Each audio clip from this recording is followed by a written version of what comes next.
I need to update. I need to update that. So I gotta upload. And yeah, you do. Sorry about the delay, everybody. We're about 15 minutes later than we expected.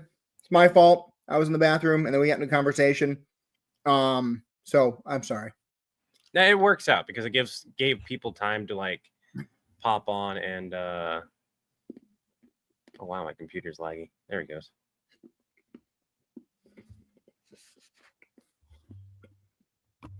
I hate it when my icons change. Like it'll go from being like large icons to like the small list of stuff. And my ADHD does not like the wall of text. Just not a fan of the wall of text. Yeah.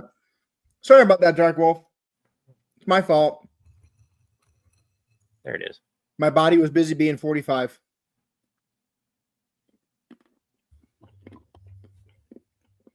And we've got an outro now. Cool. So I can stick that in. I don't think have you seen the outro? You saw the outro, didn't you? I think so.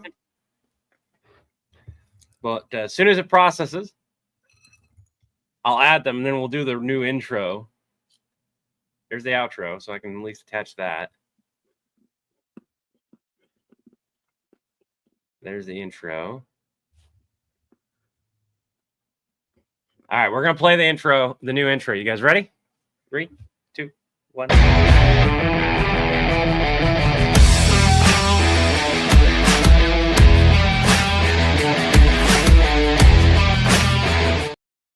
It failed to play it. No, I saw it. Was it playing? Mm-hmm. I'm sorry. Let me try it again. I'll just let it go all the way through.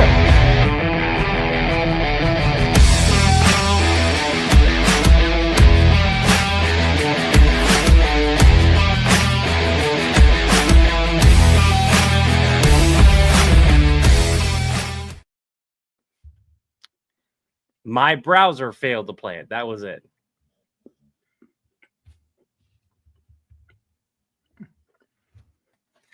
So, what do you guys think of that new intro? I love it. Epic GG on the new intro. I love it. Jar Jar wouldn't hurt me, HCP. Don't worry about it. I'm good. And the good thing is the music doesn't have a problem. Like that somebody mentions like the intro outro video that I did was a pointless video. I did not tell them the direct reason. I was like, yeah, it's hitting the audience that it's meaning to. I don't mind that it's because they said they were like it's kind of a useless video. I really like your guys' content. I hope you don't get discouraged about the low views. And I was like, I'm not. It's hitting the intended audience.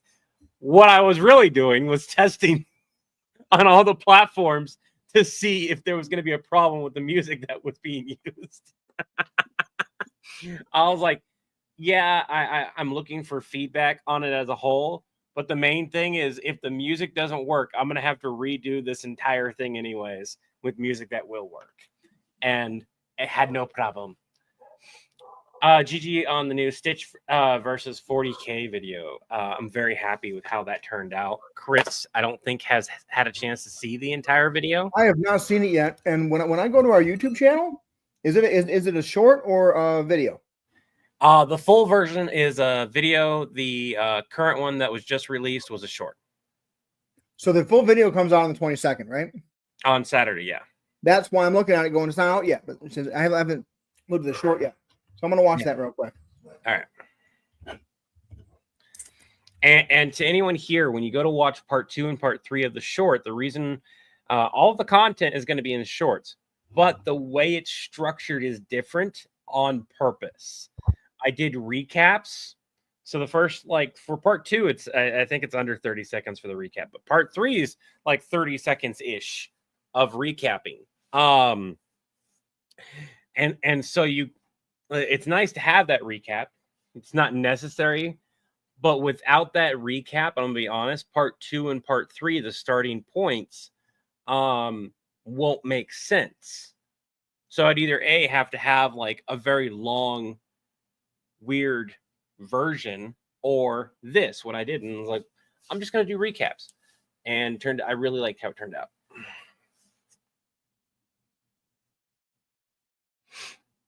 Are we waiting for you to watch it?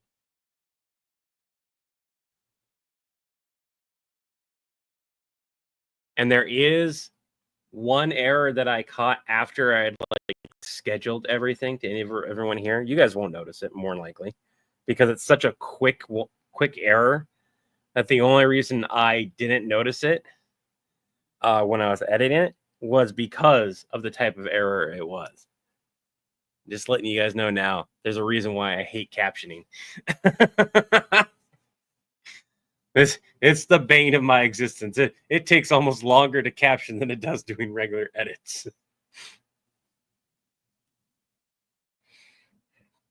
It was good. I'm glad people are loving the Stitch video. The amount of work I put into that video.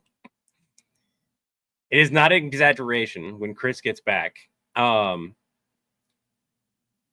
put in, because if you add in the fact that I made the intro and the outro specifically so I could attach it to the Stitch video, I spent a solid 8 hours after compiling the footage. Like, the footage was already compiled. I spent another 8 hours on top of that. So it's 10 to 12 hours of editing. That's not counting all the time I spent writing, the time we spent Chris recording it and me going like, hey, can you redo it? And the directing. There's a reason why I gave myself proper credits in the description. I was like, I'm putting my credits here. I worked my ass off.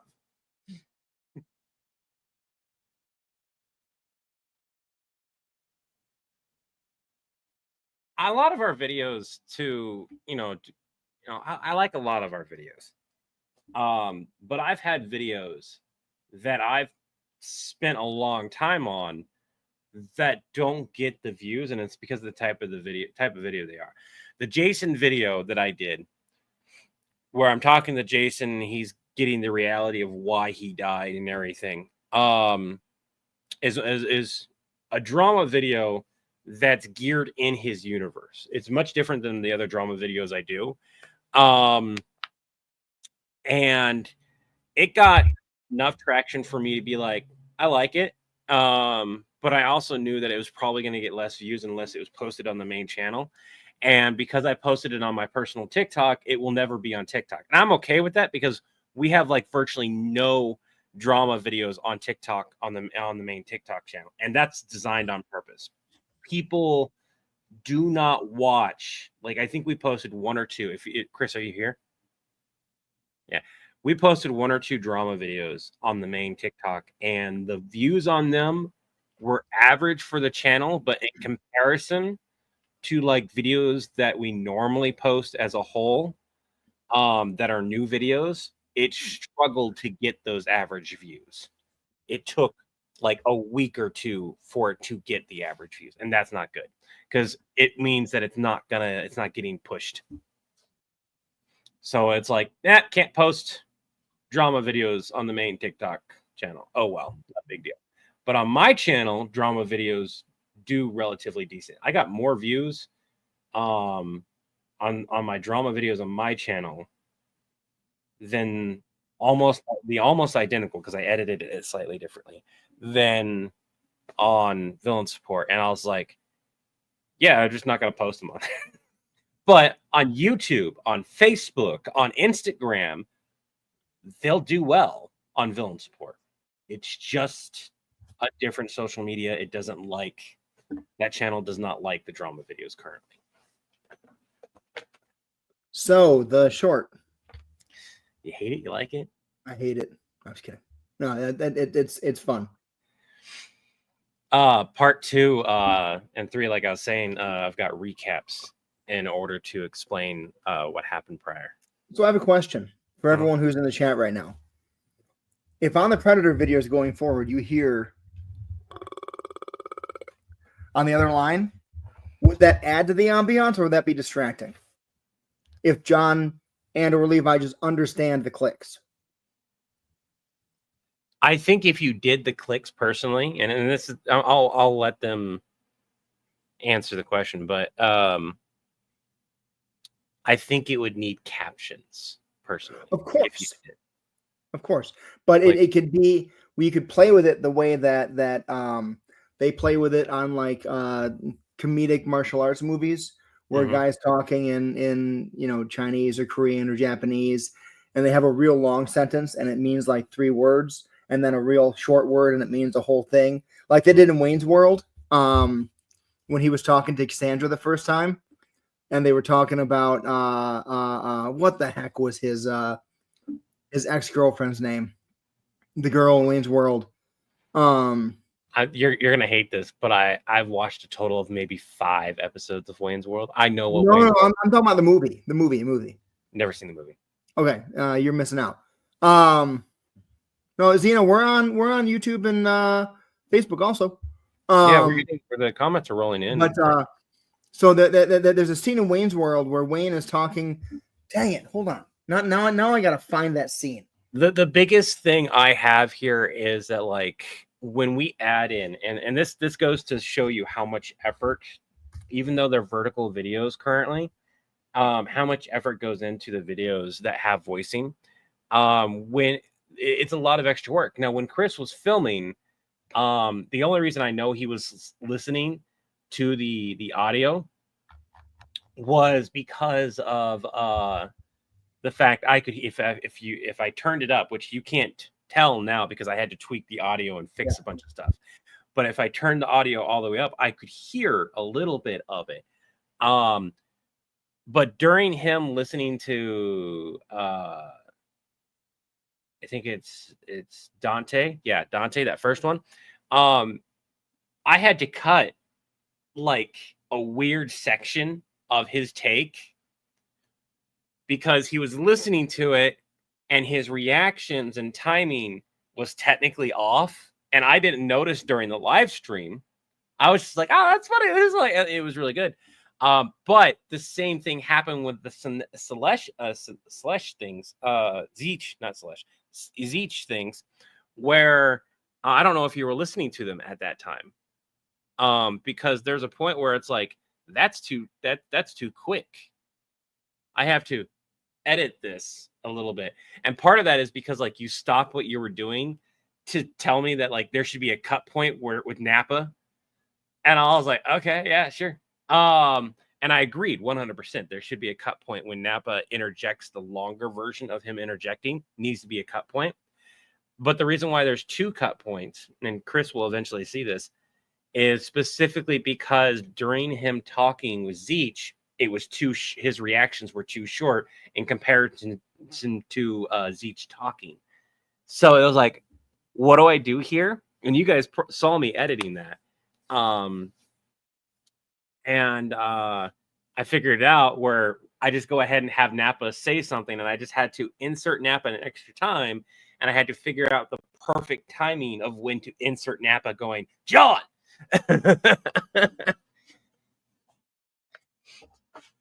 Only got notification for Twitch, so give me a second. The scene you're talking about, Wayne starts randomly speaking Cantonese.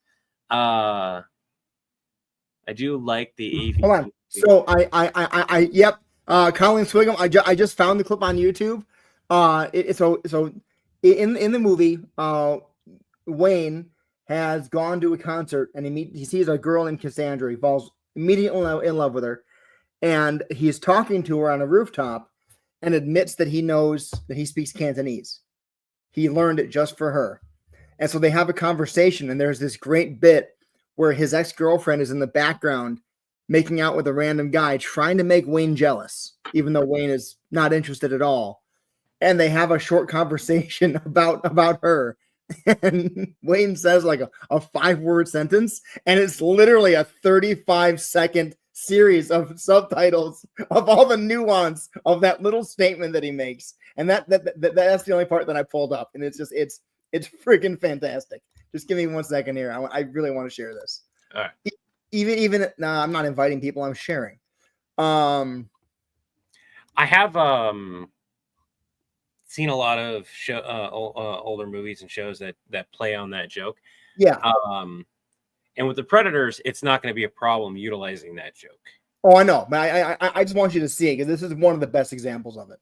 But I will say to everyone here, the reason why you don't see what he's about to show anymore is that media has changed, and people spoke out about how like they don't like that stereotype to the point of like it was a really bad one, unless the movie comes from that region or from the particular director, like the director who did Kung Fu Fury and stuff like that. Yeah. He utilizes those jokes periodically, and he can get away with it. Right. No, and like the whole idea, it's all in this and like yes. Anyways, just here we go. Sound needs to be on there. Share.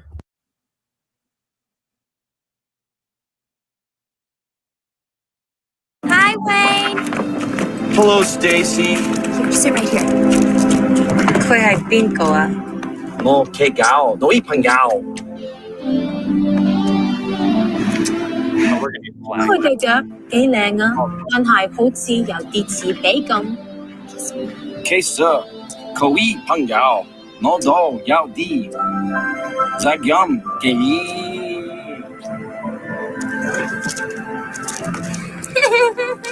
你唔應該責怪自己，你應該有自己嘅原則。收得未啊？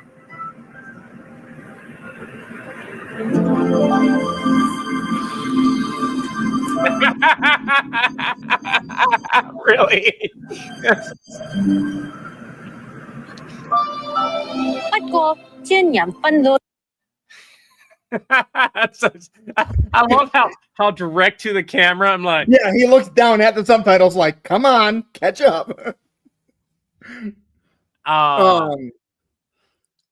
So with that, I think it'd be really fun to do that with Predators, where it'll be like film sport. This is John. What do you need now? And then or whatever. I'm making this out of the back of my throat, and like you have the stuff, and then they go like, and there's 17 seconds of subtitles, and I'm just like, I think it'd be a fun gag to play. Try it once. I definitely think it would be a nice callback gag for sure. I do not think that it would be something that we could continuously do. But I agree that it would be a really fun gag to do on one or two videos, or periodically do in general. Yeah.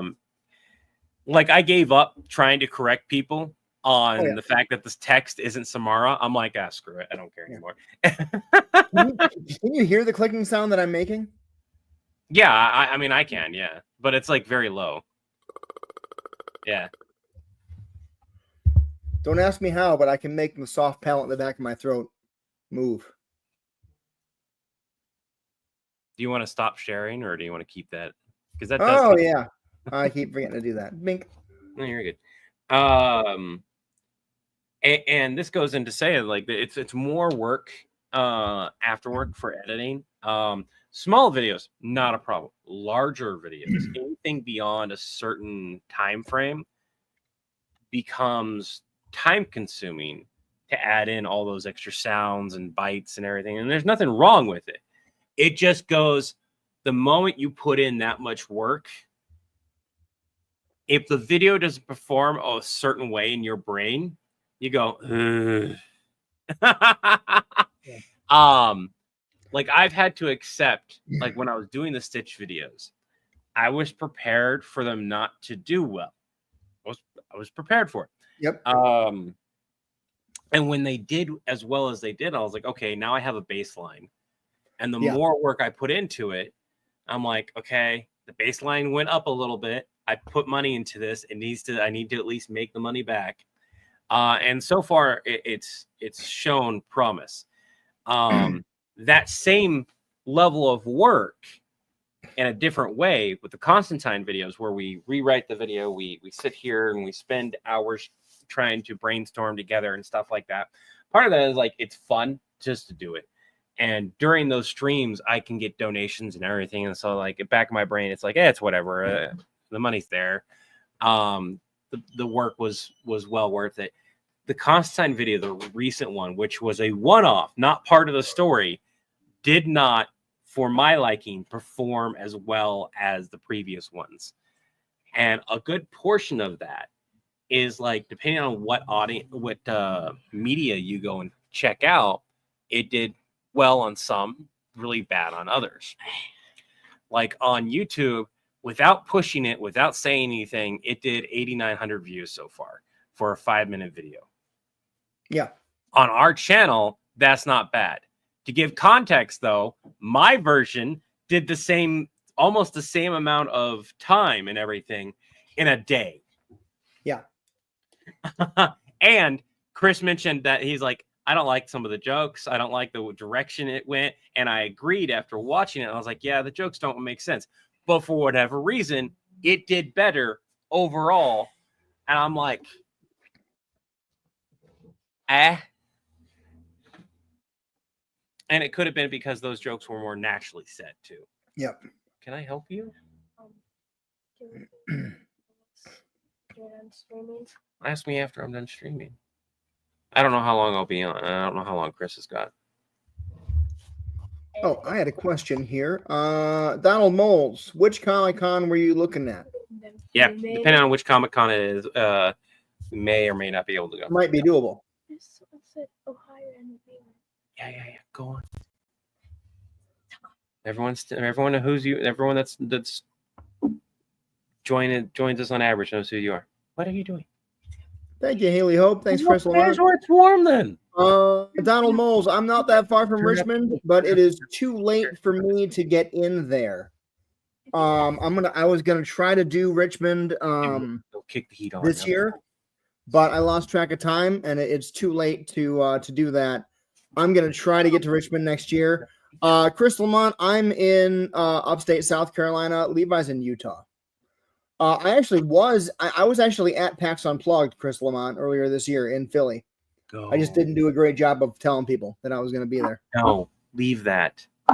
At a certain point, you're starting to.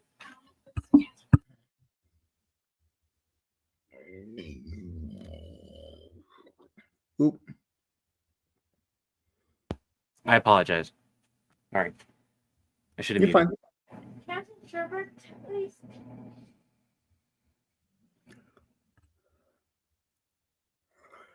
Chris Lamont, it was there were a bunch of creators there that I didn't know were there until I literally ran into them. Yeah. Quincy was there. I did not run. I met Quincy at the gathering in May, I think it was. If you know what the gathering was, in North Carolina. And I met him there. I didn't run into him at PAX Unplugged. I didn't know that Tank Tolman was going to be at PAX Unplugged until I literally bumped into him in the crowd. Because he and I had also met at the North Forge gathering, and we got along. So we immediately recognized each other, and he was like, "Hey, come check out this table." He was actually there. Tank was at PAX Unplugged with a company that makes gaming tables. They actually brought him with as a paid promoter. And the tables were awesome. Like they had a button, it raised up, it expanded out. Yeah, so he was like, "Come here, take a video of this and show people." But a bunch of people that were there, I never ran into them. There was a creator area. Chris Lamont, I'm not going to the gathering again. It conflicts with PAX East, which I'm planning on going to. And it's also going to be at like a Boy Scout camp. Did we get more information on that? What? PAX East? Or is it? That's in Boston. That's in Boston. All right. I haven't gotten an official invite yet. But if I go, I'll be going with my friend Ryan, who's going to have a booth there, and I'm probably going to get in that way. But 1 second, Trevor Davis, and we can answer that. North Forge coincides with that. It's also moving from the fairgrounds that it's been at to a Boy Scout camp. And from looking at the grounds, it looks like if it rains a drop, it's going to be a mud pit. And I don't have faith that it's going to be a great experience. So I'm going to let one happen there. And if it's good, then maybe I'll go back the next time. My concern is from a disability aspect. But go for it. Exactly. It's just a big open field with a couple buildings and bathrooms. There's no disability access. And if I can be bluntly honest about that, Trevor Davis, we'll get to your lore question in a second. If we can get bluntly honest about this, there were a lot of people there with walkers, with canes, some wheelchairs, and the original location wasn't very ADA friendly. And so now you get to a camp that's designed to be, having, kids running around on it. I'm very concerned that there's going to be issues. Anyways, that's my opinion. Trevor Davis, what is your lore question?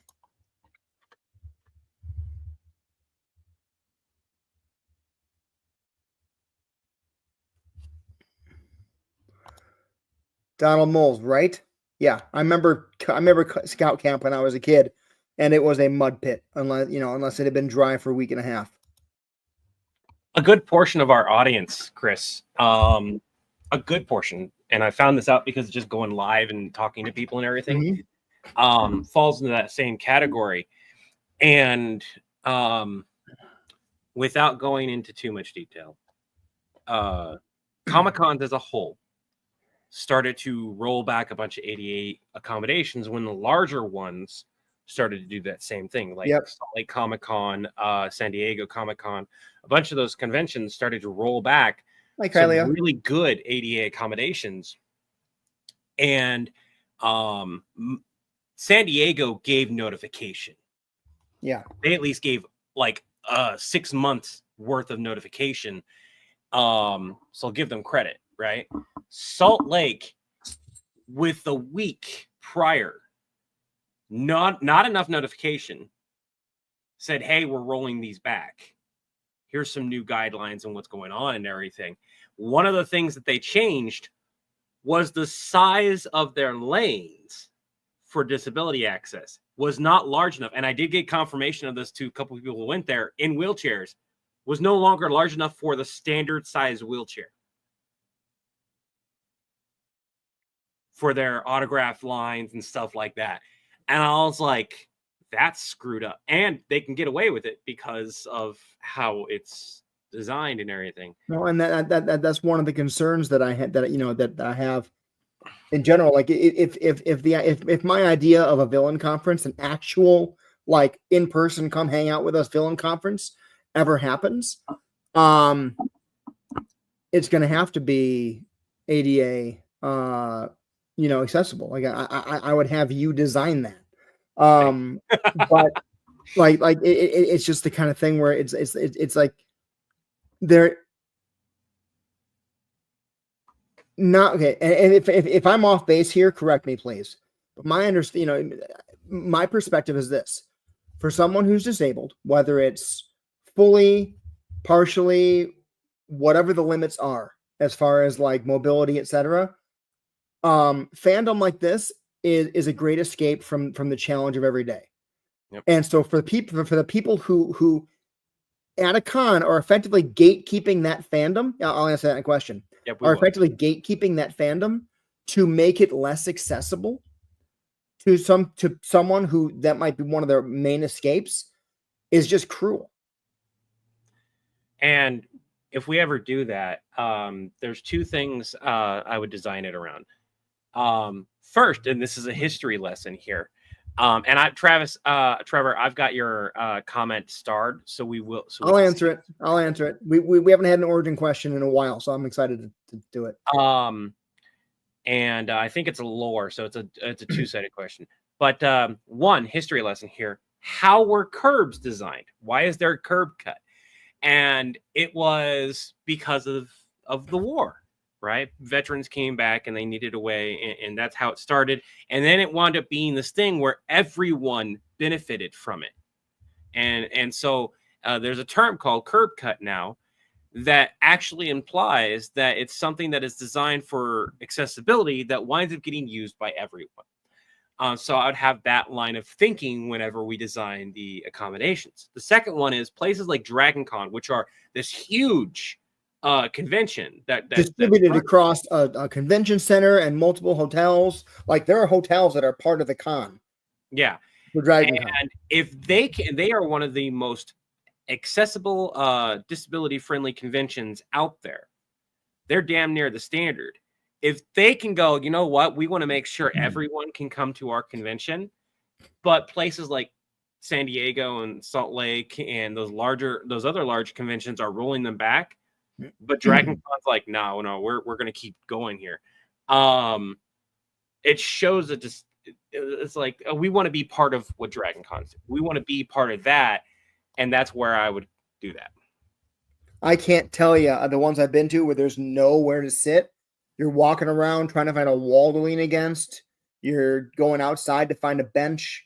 I hated seeing those get removed. When I was at, yeah, I mean, PAX Unplugged being a gaming con, thousands of chairs everywhere.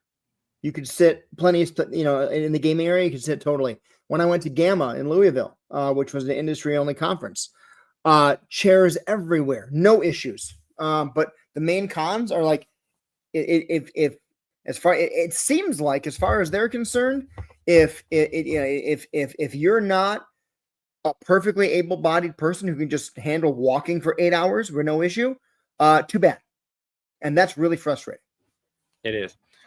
And we'll talk more about that in a minute. We're going to do the origin story, and there's two different versions of this. One is the non-lore version, and then I will share the lore version. Okay. So the non-lore, which is not what you asked for, but I'm going to tell you anyways because I like it. This villain support came from an idea that I had. God, it would have been 15 years ago now. There actually was a YouTube channel that was up, YouTube video that I no longer, and I think it's down now, of me taking a phone call from Vader when the Death Star blew up and trying to help him deal with it. It was like a 12-minute rambling video. It was horrible. But the idea never left my head. And about 6 months before the pandemic hit, I began developing the idea again with some friends here at my local improv theater that I performed with. And we initially had come in with the idea of doing it as a podcast, like an old style radio show. So we were actually developing it that way. And then the other two people I was developing it with left, and it was just me, and the pandemic hit, and I downloaded TikTok, and I was like, I think that I can turn this idea into a 1-minute video. And I posted the denying coverage on the Death Star video with Vader just to get, honestly, as just a creative outlet, because I had no creative outlet because the improv theater was closed. It was like, cool, I'm over it. It's out there. I'm done. Logged off of TikTok. 2 days later, logged back in. I think 2,100 followers, hundreds of comments begging me to make more of these videos. And I was like, I guess I'm doing more of these. Now, 4 years later, 650,000 plus followers across what is now 5 platforms: Facebook, Instagram, YouTube, TikTok, and Twitch. Yep. Now the lore answer. And before I do the lore answer, the part where I come in, it was one of those things where we wound up playing together, having fun on TikTok, and then I took my stuff on over to other socials, and I was like, hey, you should come over here. And we wound up doing an experiment on YouTube. The experiment succeeded, and then the rest is history. The lore answer, though, is and this is, Acme is always going to be part of the lore. It is. That is the reality of it. Yep. But the lore is, it goes like this. The Acme company has existed for a very long time. But it existed as one call center, one place helping and making sales. And eventually there was a need to split. And Levi had been working there forever and a half and was like, hey, you're a successful villain that actually listened to the advice that I gave, and you're bored, right? Hey, John, come over here. I could use some fucking help. I will make a whole department for just villains. The thing is, like John said, hey, let's make a whole department for just villains after joining Member Solutions.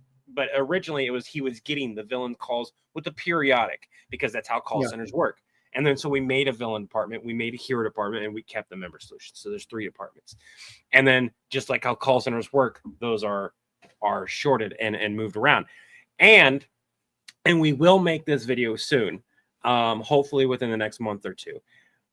There was a hostile takeover due to a problem with HR. I just love the idea that me and John got tired of dealing with HR to the point where it was like, let's do a Suits thing and just take it over. And then like you run it and I'm just name only. Because Levi doesn't want to do the paperwork anymore. Yeah. Because he's had to, and this is another lore thing for you guys.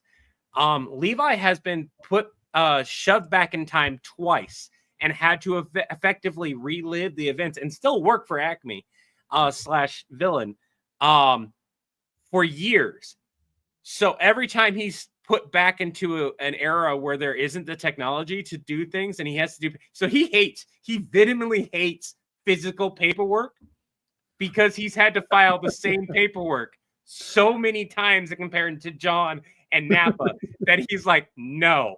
And he treats IT like children and gives them candy like they're his favorite nephews and everything, specifically so he doesn't have to deal with it, which is an ongoing joke where, why doesn't IT like me? And Levi goes, because I treat them nice. I don't yell at them. I treat them. No, I don't yell at them. You know, and so you get that extra bit. That's why Levi gets a tablet and John gets paper. Yeah, exactly. From a non-lore aspect, the reason why we don't say the Acme line as much or put ourselves towards that is multiple reasons. One is a copyright issue. While they cannot get us for using Acme, if we did calls with Bugs Bunny and Daffy and stuff like that while saying that, it puts us close enough to the line that we can get demonetized on videos that we don't have the backing to not do it. Like places like Warp Zone and stuff like that that do all these really cool videos, they're getting like thousands of supporters to make these videos. They can justify making a video like these specific videos, and if they get demonetized, they've already gotten paid for them. Yep.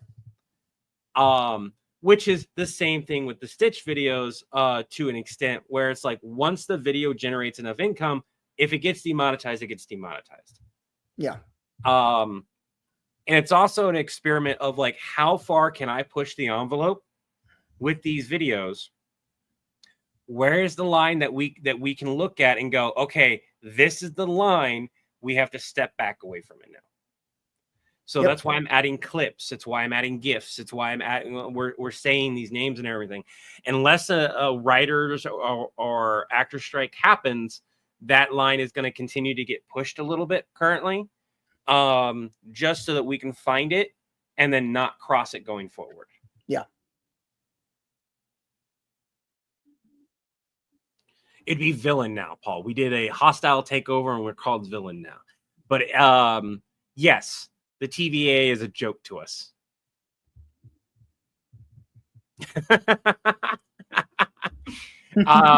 We did make the joke that a predator wound up going into the TVA successfully from, or at least I did.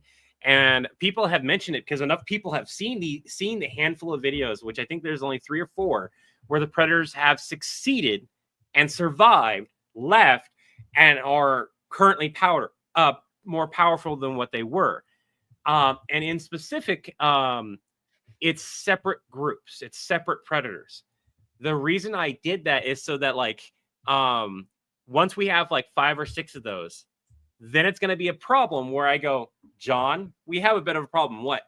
There's a clan of successful predators. You're like, no, how is that a problem? No, I don't think you heard me. There's one that went and had this thing. There's one that went and had this, and just watch as I name them, as his face just kind of goes, oh shit. Like, we made them too successful. But what's gonna be awesome about what I want to do when I do that video is he's gonna have the oh shit, but then the oh shit's gonna turn into an evil grin. And Levi's gonna go, no, John, no. He's like, yes. And we'll get to see the fact that like Levi helps heroes and villains, but he's still a little bit more lenient on this side than on the other one. Yeah. And it's on purpose, mind you. And we get to hear that periodically with Napa stealing Levi's book of bad ideas. It's called Levi's Book of Bad Ideas. Specifically, we got to hear it in a different area of the fact that it's not just evil ideas. It's legitimately bad marketing ideas. Like, you know what? This would actually cause a problem down the line. And there's a script that we wrote in regards to the double miniature teacup mosquito dragons. Yep. That we got to do, and it's written out. It's done. It's fleshed out. We just want to remake the original video first, and then add that to it. Yeah. The big struggle with remaking the old videos is so many of those were done so genuinely as just improv, making it up on the top of my head and Levi's head as we were doing the video, that when we re-script those, it is really hard while reading lines to capture the authenticity of the original. Just, I'm making this up right now. I'm going to answer these two in a moment. Yeah. But yeah, in regards to that is like, we've, in regards to the like done at the moment and it's doing well, it's really hard to redo it. Even though it didn't get posted on the other social medias, the Toph versus Daleks video is doing arguably well. Yeah. And it's not even like a good portion of the comments are like, you asked a blind person this, but a good portion of the people are already going like, well, it's Toph. Yes, he would ask that first question. It makes sense to ask that first question, but the goo question. And then because of how I reacted, people are like, oh, well, Toph probably said something smart assery. And then it went on. So when's part 2 coming out? That's it. I thought I would get way more pushback. And we were worried the first day. So like we immediately re-scripted that video to work better as a whole video, as a part 1 and part 2. Yep. And now looking at it, I'm like, I don't think that we can scrap that original video anymore. No, we cannot. And so now it has to be introduced on the other socials, but I know the kickback that's going to come back from it. And so I'm like, do we release that video? Or do we redo that video? And it's a discussion me and Chris have to have, honestly, offline. I don't like. I understand a bunch of people wanting to weigh in, and a bunch of people love that video. That's exactly why we have to have that discussion offline and weigh the pros and cons of releasing a video that we know we're going to get kickback for, because I asked a blind person, what color is the goo? Is their feet? Because there's a bunch of people who know Toph is blind, but doesn't understand that Toph can still see all your body parts. Yeah. And it was very evident by the fact that like half the people that are asking that question are getting corrected. The other half are just asking when somebody's not correcting them. And then a bunch of people going, why'd you ask the goo? Are the same people who aren't realizing, like, it falls into another half of like, they understand Toph has this power, but they don't understand the reoccurring joke about the blindness. And then the other half is just like, they're saying it as a Toph must have said something really nasty to him afterwards. So we have to weigh the pros and cons of doing that correction. And yeah, Michael, that's another reason why I will agree. The Weeping Angels versus Toph video was much better. Part of that is because that was a more planned out video. Like I scripted the Weeping Angels video out. Like I did an improv version, and then I was like, and I didn't release it. I did an improv version. I was like, okay, I know where I want. Now let's script this out. And then I released it as a scripted video. More genuine feeling behind the scenes. And yeah, capturing that feeling can be very difficult to do. Oh, insane. I've had moments where, well, like Chris has asked, can you remake that video? And I was like, I can, but we have to decide what gets cut and what has to stay. And then I have to, and then it will take me, it sucks. It takes me 20 to 30 tries to recapture that genuine feeling. There are times when I can capture it right when away. you land the acting so well Yeah. And then you find a big error in it, and you're like, no. Do I leave No. it sucks so badly. There's a good example of this is in the Stitch video where Nappa is talking to Levi, and Levi is saying, not my circus, not my problem. I had to go with the take that had the Southern accent on accident. Yeah. Because when I tried to redo that, and I had a limited amount of takes I could do because my sun was setting. The sun was setting, right? And it was also cold, and I was in shorts. You guys don't know it, but it was like 40 degrees outside, and I'm in shorts. I was not comfortable. I just made it look like I was. Yeah. It's there are so many movies that you see where there's like a glaring error in the background, and you wonder if the director was like, that was the best take we had. We have to use it. I don't care if people see the microphone. That's the Oscar-winning take. Do it. So like you have like in that scene, I do that accent really well throughout it, and it gets really deep. The Southern accent gets incredibly deep in that set. And you can tell I was raised Southern by that accent, or at least raised with somebody that liked that. And the thing that I hate is that when I go to throw the phone, it's not as good of a throw as the second take. But the second take, the accent just isn't there until the very end, and it's not very good. Because I was trying to force it to come out, and like by the time that happens, I'm like at 20 minutes, 30 minutes outside of trying to do all this, take care of this. I'm fucking cold. I was done. Have you seen the movie Multiplicity with Michael Keaton? Possibly. It sounds familiar. He's like a contractor, and he meets a guy and ends up getting clones made of himself. It's a fun movie. It's from the, I believe, mid-90s. But there's one scene. Oh yeah. I know it. Yeah. There's one scene where he's up in the above the garage apartment that his clones live in, and there's a scene where he throws one of them a beer over his shoulder, just talking about editing. And they had a guy, one of the grips, standing in for his clone to catch the beer. And then they had Michael Keaton also do a take where someone else threw a beer to him and he caught it.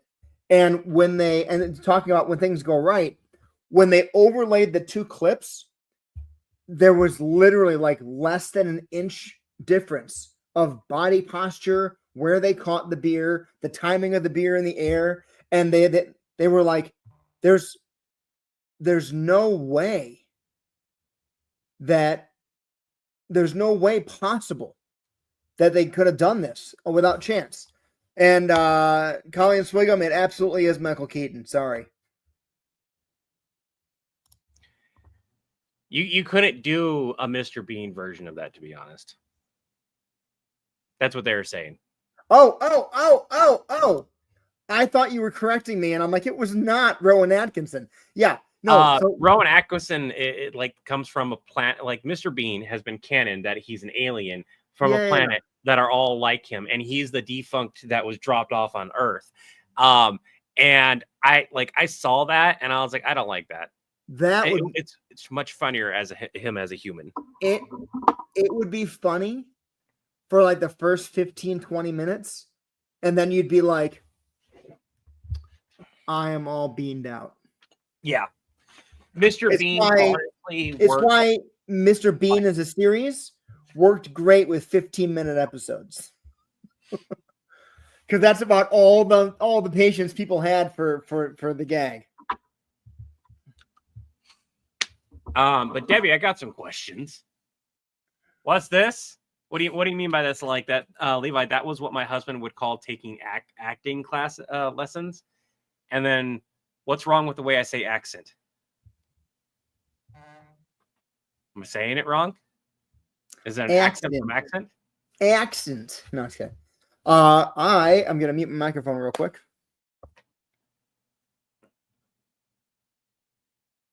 1996. Wish we could use shadow clone jutsu like Naruto and stuff to do editing. Oh my god, it still need to be done, but like, I don't. I think it would be. It's really weird that that's a thing. That like, oh well, my clone could just do it. Your clone is a clone of you. Your clone doesn't want to do it any more than you do. And people have made that joke plenty of times. I don't need to make it, but it's still that thing of like, they're not going to do it. Naruto has that joke in there too. The common use question, does that fall underneath fair use? I don't know where that question is, so I can highlight it. But so the why does our work, why do we not just, do whatever and not worry about it? Well, it's because, yes, it falls underneath fair use, but you then have to fight that in court. And we do not have the resources to fight it in court. We just have to demonetize the video. Now, the video is not going to get taken down. They can't force us to take it down unless like we're selling something in there. But we don't sell stuff in there.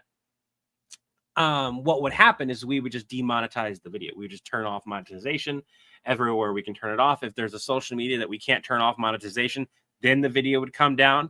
But that harms it dramatically on the fact that we can no longer make money off that video and possibly no longer make money going forward with that stuff. You say, I said accent with a Southern accent. Oh, I hear it now. Accent. You said accent. Things slip out from time, and it's really weird because I don't have one set accent because of where I grew up. I grew up in Nebraska, and so like you get like 20 different ones, and then I watched a lot of British comedy growing up. A lot of British comedy. Yeah. Part of that is slipping with accents is mental disability disorder thing. Like if you have ADHD, autism, something like that, it used to be called chameleon or code switching, but those have different meanings entirely. I get a Southern accent when I get fresh. Dude, I don't really. You do. My Chicago accent, which I've never intentionally and I never intentionally suppressed it, but I just did. But when I get really upset, the Chicago comes out. Donald Moles, our shirts go up to 6X. No one's making fun of you at all. I can try to source a vendor that has larger shirts. I would just need to know what size you're looking for. And if you want to message me privately on Facebook to do that, if ours don't cover it, feel free. And I'll see what I can do about finding a vendor. I'm going to say this. I'm a bigger guy. Chris is aware that he's a bigger guy as well. We are both trying to get in shape in different ways.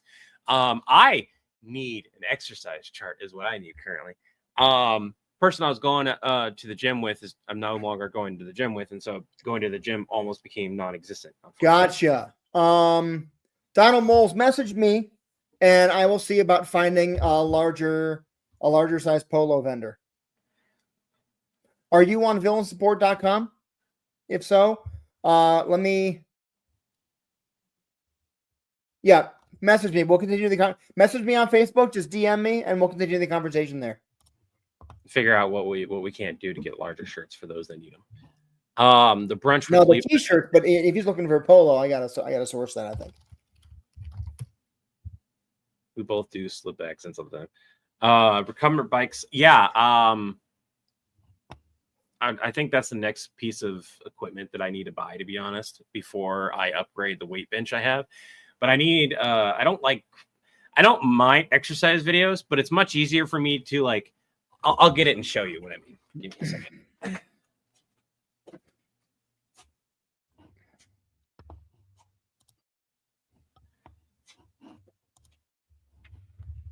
So I have one of those machines that you do this. I have this machine. And I love this. This is perfect. This is what I need. Because is that the then total I go, gym? what exercise do I feel like doing today? That's what I'm going to do. And I'll work out for 30 minutes doing different exercises. Is that the total gym that Chuck Norris used to promote? It's similar to it. It's an off-brand.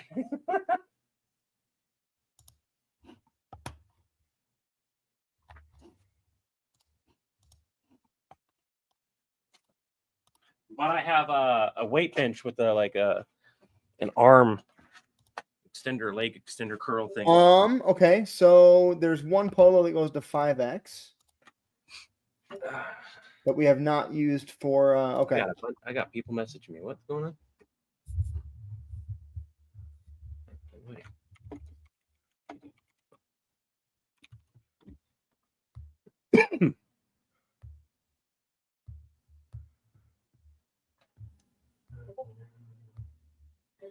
There's something going on in the server. New ticket log.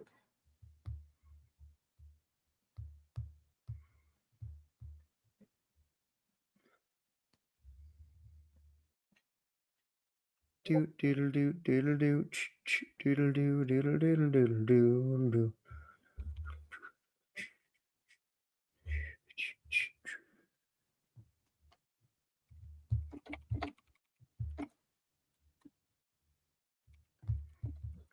So the interesting thing is, the polo shirts that I've liked the most are actually off of the Spread Shop. Do they go higher? I'm looking right now.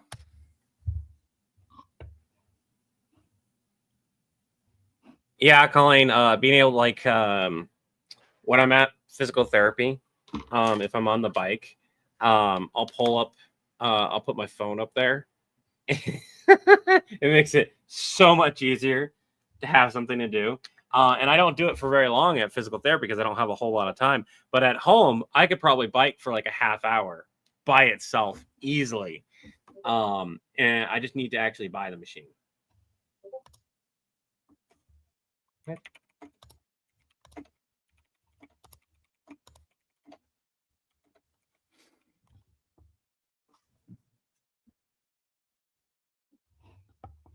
Let me see here. Designs. No, I need. I've got like 6 different things going on. Dashboard. GoFundMe.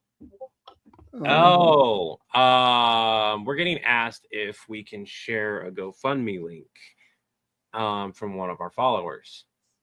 I mentioned in the past that while I don't mind sharing it during a live stream, and I need to make it clear, I think, when it's my live stream, quotations with the my part, when I'm live during a breakfast stream or something like that, and one of our followers comes in and needs to GoFundMe and everything like that, I don't really mind as long as it's not being spammed, as long as it's not an everyday occurrence type of deal.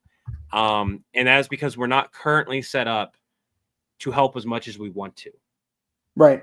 Now, here's the thing. Once we get larger, and because when I say larger, I don't mean follower-wise, I mean revenue-wise. Yeah. Once we get larger and it's not Levi and I just trying to figure out how to make this pay the bills, I like an example, and where our content is wildly different. Are you familiar with a website called thechive.com? I'm not, no. It's something, it's funny memes and girls in bikinis and whatever, something that I, in a previous me, was very into. But they've got a whole charities wing. All their followers, they have a thing called Chive Charities, where they have people submit, what they're dealing with, and they choose who they're going to fund, and they promote it, and they're doing these fundraisings, and they're just blowing through their goals and stuff. I would love to do something like that at some point in the future. We're just not there yet. So do you want to open up a disc? Like, I have mixed feelings, and Kaylee, I know where you're coming from. Especially because we had one successful for me, and we had gotten plenty of comments. Can you do mine? Well, it's really, and a lot of comments got deleted, or they deleted them. There were a lot, and I did see quite a bit of them of like, well, it's nice that you have a community that you can reach out. It sucks that mine didn't work. And that hurts me because it's not the first time I did a GoFundMe. And Chris knows how hesitant for 2 years, 2 solid years, Chris was telling me, open up a GoFundMe so you can get out of that house. 2 years, I was like, no. I struggled. I tried to do it myself. And that is because the experience I had with GoFundMe when I was trying to save my child from my mother, who was essentially trying to kidnap my child, wasn't successful. And I had to take out a bunch of loans. It's not something I've shared with anyone. Chris wasn't even aware of that story, I don't think. It was one of those things where we needed like $3-4 grand and it went nowhere. And I didn't think the GoFundMe would be successful. I even told Chris, I don't think I'm going to get, like, I know there's a handful of people who would help me out, but I don't think it's going to go anywhere. And it went and did really well. And I'm going to be honest with everyone here, I still needed to take an extra 15 grand from a follower. I've mentioned it before, who was like, here's a bunch of money, but we had to do this outside of GoFundMe and everything. And that is currently what is helping to keep the rent covered while we finish paying other bills and get used to paying the higher rent amount. So putting a dedicated channel for everyone to ask for help on a Discord kills Discord's channels. I've seen it happen before, because all that happens is two things. One, you get a bunch of spam bots and we can't control that, and it makes it really difficult. And two, that is what the whole channel, that is what damn near the whole Discord winds up becoming. It's like, hey, can you help me? Hey, I need to push this. Hey, I need help here. And as much as I would love to have that, I'm not entirely sure. The Discord already has things that we're discussing about trying to fix, and there isn't a good way to fix them without like monetizing the Discord and then going, hey, because of this. And I hate doing that, but we're getting large enough to the point from followers that it's like there's enough people that want to be on the Discord, talk and communicate, theorize and stuff like that. It became unreasonable for us to just ask volunteers to keep doing this, to keep monitoring it. So we need to monetize Discord so we can at least pay the people who are the most active in that in some fashion. And until that happens, it's just volunteer run. Don't cause discord for Discord, kind of, Haley, yeah. But I want to help people out where I can. So, Kaylee, I think you reached out to me prior, and I was like, this is the advice I got. Here's the advice I'm giving you. I've done that for other people as well that I know, where it's like, streamline it and then share it everywhere that you can. Kaylee, it is literally, let's say this right now. Post it everywhere. Every social media you have to be comfortable sharing what info you can share. Yep. Condense it down. Don't make a joke about it. Don't make light of it. Don't ramble in it. And then you have to spread it. I have a person who asked me the same thing, and I told them that, and they printed off flyers, and they are getting money because of the flyers rather than social media. And that's because they couldn't do the social media stuff for personal reasons that I'm not going to get into. They weren't able to post on social media. So, and I think a good portion of the people who donated might not have even been fans of our content. They just saw the story and was like, oh, hell no. But a good portion, I say good portion. I think there were several people who weren't fans who just saw the story and were like, here, let me help. And it was a lot of people who couldn't help, who wanted to. And it's just like, just share it, like it, do the thing, get it out there. And the more people that see it, the better. And we got taken care of. And now the GoFundMe is effectively closed. Like, it's still up. I can turn it back on if I wanted to. I just don't want to. But during the move and everything like that, we were depending on donations during my spouse's, because right when we moved, my spouse lost half their hours, half their paycheck. And that was like the worst time for that to happen. A few months into it would have been okay. But right as we move, it's like, we We needed time to get prepared for this like double rent thing. By all means, Debbie, yes, go ahead and link that and share that, and then like we can go from there. But it's also the reason why like there was a point during today's live stream in the breakfast live stream where Steven made a joke and he meant it in good faith, right?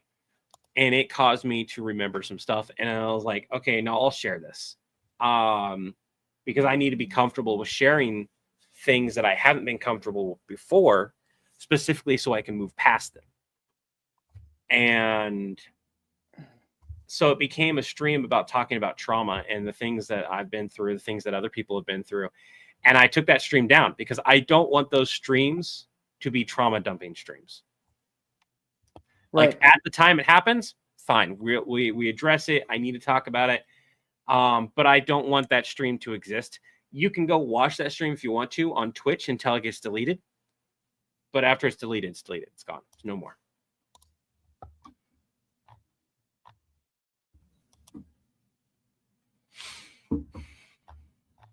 Not as a heat press, but as a patch. It does exist as a patch. What does? Not sure if it exists as a patch. Let me check fourth wall.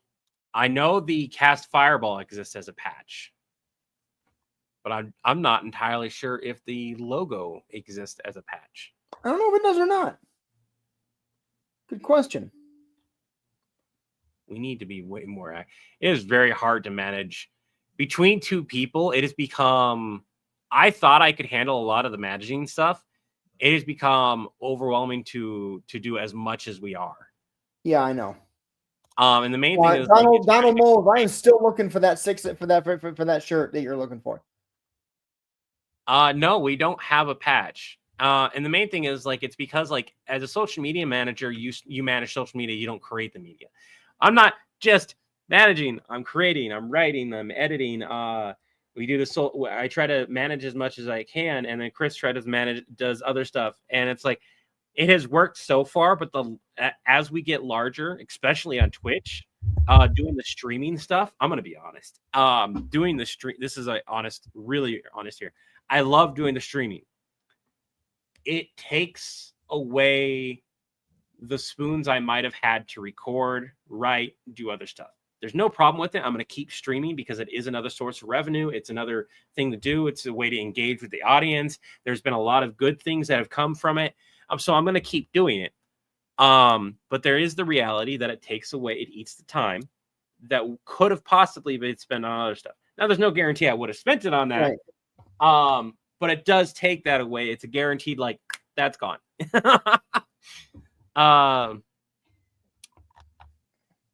Yeah, I don't know why the notifications aren't working, guys. Sometimes they do, sometimes they don't. Nicholas, you're healing. Levi, it helps you do you. Yeah, yeah.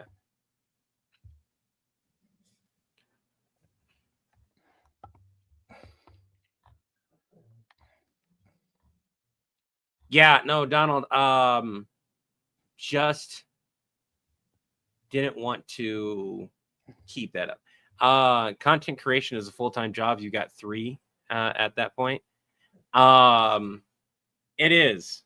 It's tiring, and we have discussed if they're like, because we would see things not get pushed, things would be low and stuff like that, and we would both be questioning like, is this the end of it? Where do we go from here? Yeah. Chris, especially like anytime he thinks that I might be a good fit for a job, will share something with me to try to help the burden out. Not trying to kick you away, just being like, hey, like this might be a better option right now than villain support, which you can then just do as you're able. Yeah. And the biggest problem with taking on another job isn't taking on another job and like setting this to the side. It's the income I make from this currently fills the need, and to the point to where I can't get another job, which it comes with its own plus and minuses. It's like, would I like something more stable? Absolutely. I can't take something more stable without going, nope, I can't take this money here. And it's also one of those things where apply for the job, don't get it.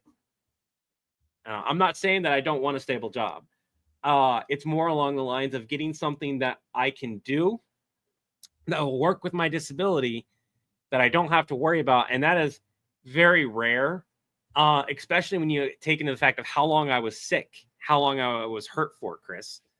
Like, there's no job in the world that would have been like, no, dude, you're okay. And 3 weeks later, I still haven't done shit. And then all of a sudden, I'm good. So I hammer out a bunch of work that I've had to the side, and boom, I put it out. There's no job out there currently that's okay with that. At least that I'm qualified for. And that sucks. Except for this. Speaking of, there's some new rules coming down from court. I'm just kidding. So, did you know that Fourth Wall has Hawaiian shirts? I didn't know that till just now. What? Yeah, we got to order some. I'm working on that right now. Are you making a patch, by the way? No, but I can. Yeah, make a quick patch with the new logo. That way they can iron that on. But if you wanted to iron on the when in doubt cast fireball, there's patches of that.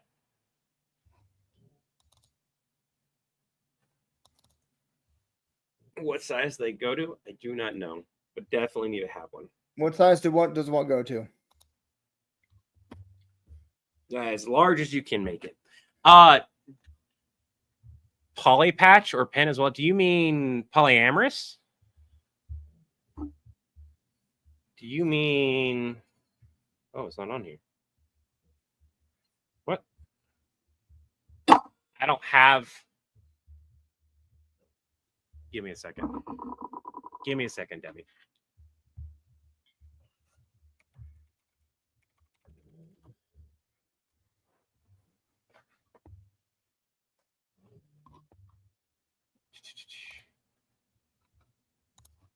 Present.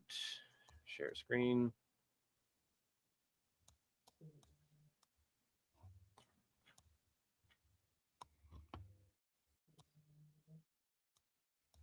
Take your pick. Cosmic Kitties, which is my spouse's business, does 3D prints and stickers. They do some amazing work. They haven't made a new one in a while for a lot of different reasons. They got hurt. They got, Poly Pie. Yep. This was the first one that was made and the one that created the idea because I am polyamorous. And you see that up there. I keep that up there. We don't do a whole outright about it in the support because we almost got Thanos once when we did. Made a video supporting it, showing off the stuff for villain support and everything like that. And Facebook almost went down immediately. And that was a scary time for us. But yeah, Cosmic Kitties makes this stuff. It's really awesome. Really proud of it.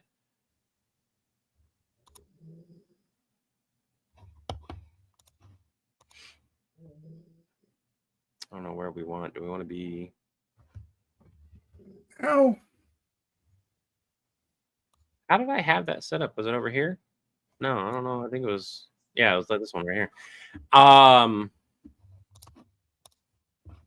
But yeah, my spouse made that for me because I didn't have a whole lot of stuff, and I really like it. It's by far my favorite one because it was made for me. Yeah, Ace is a cupcake. Look at that. Look how cute that is. They haven't been making them. They got hurt. And then, like, you know, everyone in my house has mental stuff. And so, like, they've had, like, a artist block for a long time. Mainly because, like, these haven't been selling because pushing them has become, like, really difficult.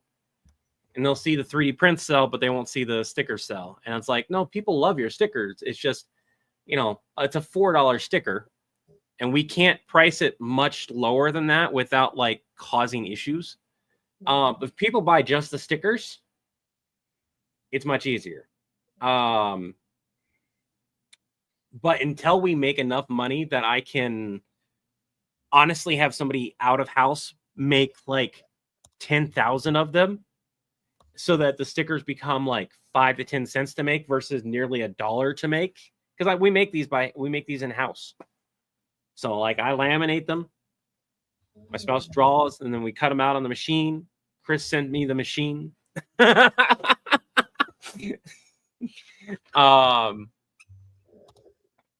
yeah.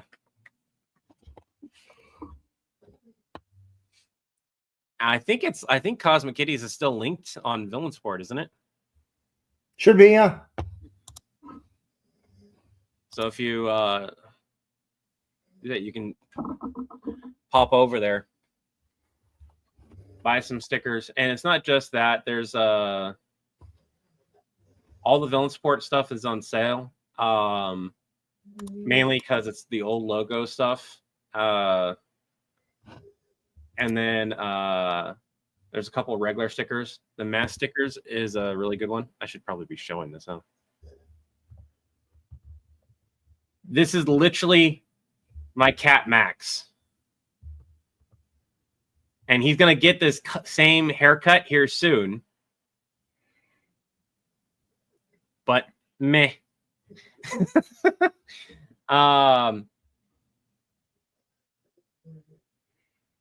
We have a skull one that we don't have on sale. Of course, we have Angry John.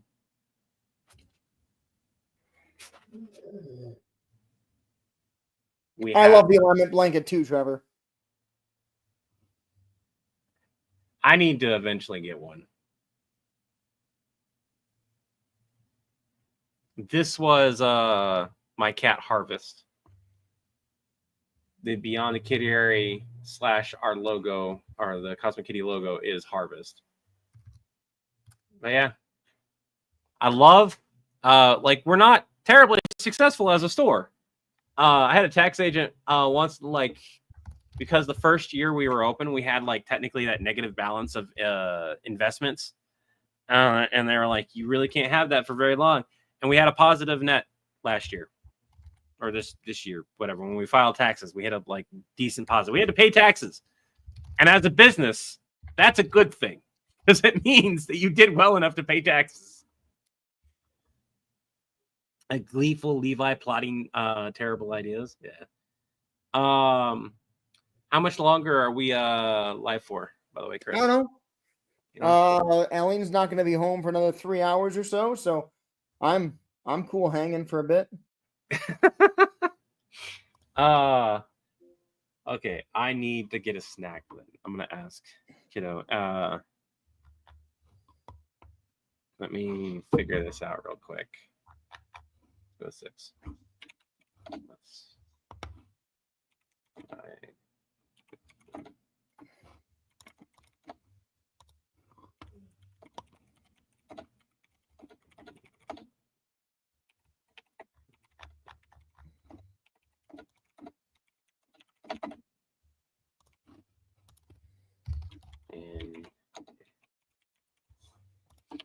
So if we're going to be live that long, do we want to try to make some content? Do we want to try to have a little bit of fun? Yeah. Okay. So here's the thing. I know you don't know what Owl House is, but somebody made a comment on one of the videos. I did a quick short, and it was, do they want Owl House versus stuff? And people do. People are craving it. And that's not coming back.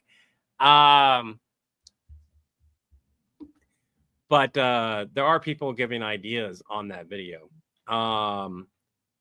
We can't do the Powerpuff Girls. That's not we. You know what we can do? I hadn't. Oh, where is it at? I have a server full of ideas that isn't the Acme server. You should totally do We can do one of two things, but because most of have you seen Invincible? You know Invincible, right? Yeah. Have you been watching it? Okay. Oh my God. Okay, so the evil marks are people you would talk to, John would talk to. Yeah. So Invincible versus Townsville, Powerpuff Girls. There's a comic that I saw that makes perfect sense because they're just really overpowered characters, to be honest. They would not have an issue taking out Viltrumites, I'll be honest. Because short of them not believing in themselves, they pretty much just can't take damage. So what it is like, why can't we take that the comic goes, it's very just, you have two different marks in the air, three of them technically, and they're like, why can't we go take over that town? And they're like, oh yeah, that's Townsville. And I was like, you don't want to go over there. We've already lost 3 marks over there. And it was like, oh yeah, watch me. And then you just see a bunch of body parts flying, and it's like, he didn't even make it past the county line. Right? And I think that would be an epic call to do. Where right, you get a call from one of the marks. What happened? Something called Bubbles. But I think that would be an epic call for you to do specifically, because then you clarify it as not the hero version. It's the villain. I think it would be like, look, Mark, you really can't go to Townsville. I don't care how many of you go there. It's not going to end well. Yeah. Mark, when I say go to Townsville, I'm not saying go to town in a cutesy way. I mean, you can't go to Townsville. Mojo Jojo would get beaten up by Mark easily. I hate to break that to you guys. Mojo Jojo would not survive that at all. Would Alf be a villain? Damn, that's old. That's old school. Alf? Alf does... Check this out, Levi. So, 1 second here. Where's the present? Share screen. Entire screen. It's not super easy to see. That's the wrong... What the heck is... Hold on. It's Fearing. Stop sharing. You were sharing that. Hold on. Share screen. Entire screen. This one. Share. There we go. Kind of hard to see. It's a black shirt. I can bring you But yeah, Hawaiian shirt. You got the logo right here. Chips. And also all over the back. Not a fan of it on the back. It looks really uneven too right now. I can't move it any higher. I don't mind it on the front though. The front looks fine, but the back looks really weird. You can't do a pattern. What do you mean a pattern? Like Hawaiian shirt pattern villain, but with Villain Support's logo without the Villain Support, like just a mask. I have no. So just Villain Support all over? Yeah, just a pattern, kind of like the Pokemon or the flowers and stuff like that. I think this is stitched. I think this is all stitched. Oh. So like this shirt as is already $40. 1 second. So Donald, would you rather have this with or without the logo on the back? Since I'm actually designing this for you right now.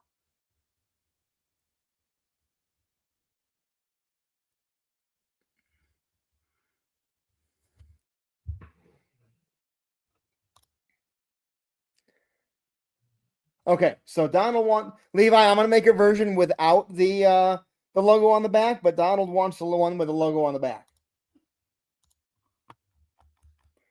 So that is available right now. Stop sharing. And then let me get in here real quick and grab messages. That's for everyone. You don't need to keep that down here. Careful. Especially because if you pull on that, you'll take more than just the thing down at this point. I thought you were talking about the Hawaiian shirt. Was that the Hawaiian shirt? That was the Hawaiian shirt, yeah. Donald would like it with the logo on the back, so I'm gonna do that one. And then I'm going to Trevor, it's available on the site right now, villainsupport.com. It's there right now. I'll also make one without the logo on the back.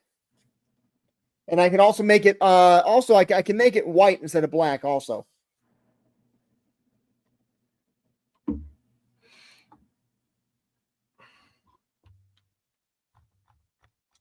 Let me get in here real quick. Okay, so there we go.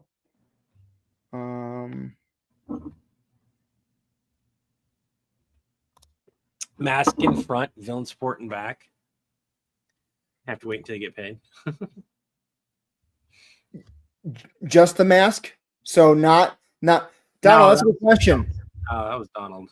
Donald, would you rather have just the villain support mask without the words villain support on the front, and then the logo with the word on back, or we can do villain support on the front and then just the mask without the words on the back? What would you prefer?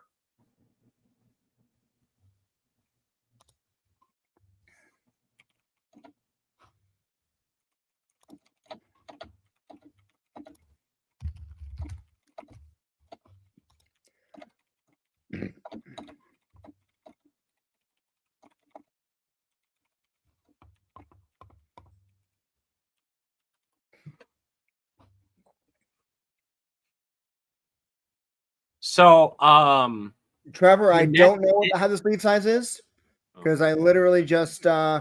You know what? Let's just do this. Let's sounds like you're designing a superhero costume right now. Yeah, kind of.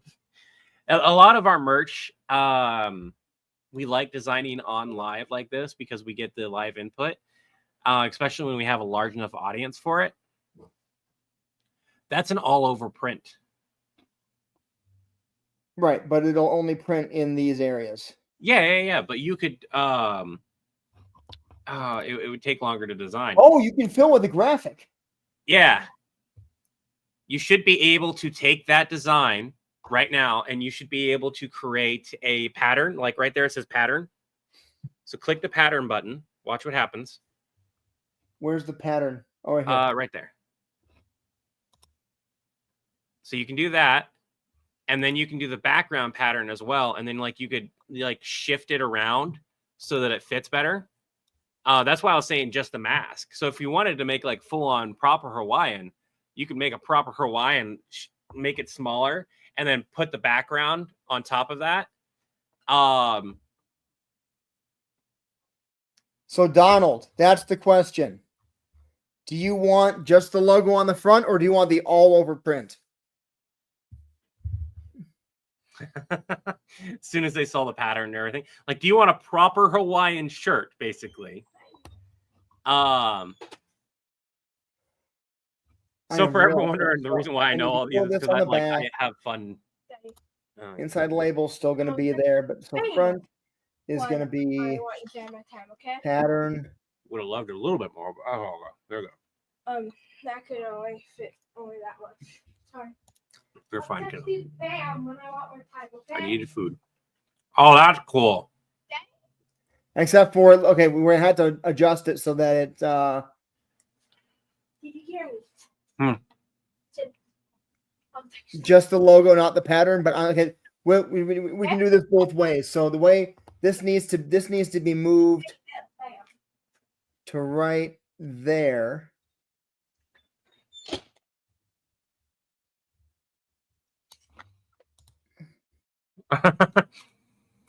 The 30-second. Oh yeah, there you go. But now the other question is: do you want that pattern or the alternating pattern? Take a look at what the alternating pattern looks like. Oh, hold on. So the alternating pattern does that. And there's another alternating pattern option, which is this one. Let's keep that right there real quick and preview that. Because like you have it straight down the middle. Oh yeah, see now, never mind. That does screw it up. But then I'm also looking at this one. What is this option here? No, that option does not fly. Okay, so I think we're saying this one works best. Mm-hmm. So we do like the pattern, Donald? Donald prefers to have just the logo. Well, no, he went, oh, dude, that is sweet after looking at the pattern. So, Yeah.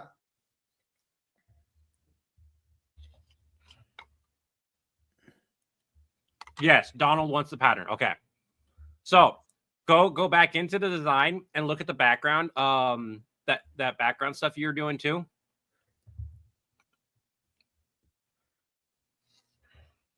One second.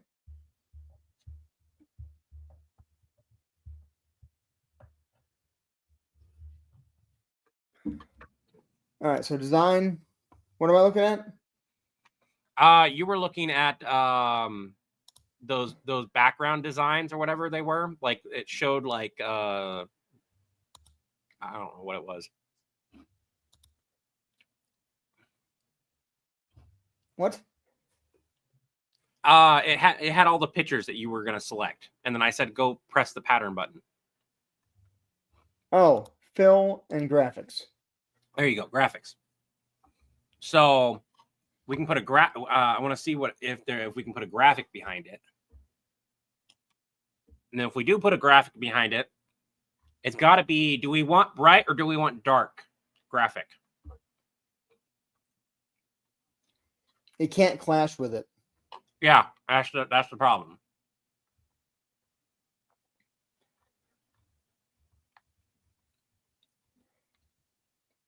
Ooh, you can do some black and white graphics like comic book style. Click that Which one are you looking at? Click the one that you were on. Yeah, click that one. Oh, no, never mind. I agree.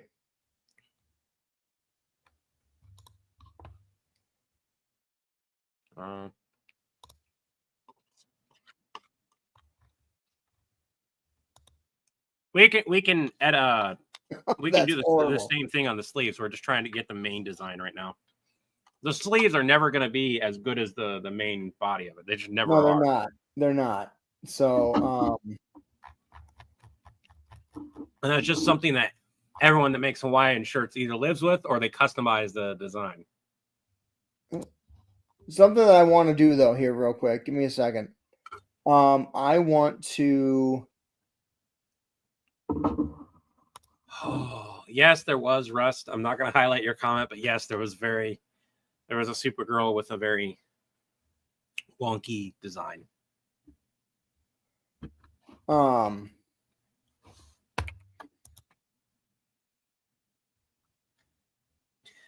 keep having the inspiration. I think I'm just going to go ahead and film a take.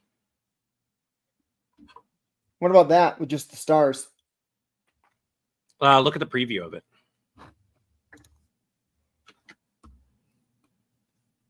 Oh, hell yeah. Should the sleeves stay like that, or should we put them on the sleeve? Back. Look at the back. So the back should probably have the logo also. Let me do back real quick here, and we'll do.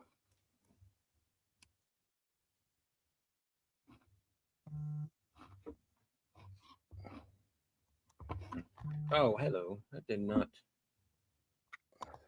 I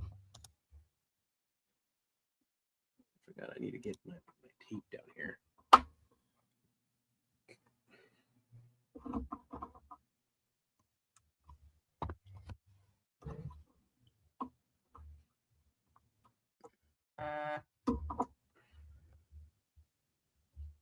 Yeah, we get bowling league shirts. We can totally with that design. We can totally design a bowling league shirt deal. Yeah, you could.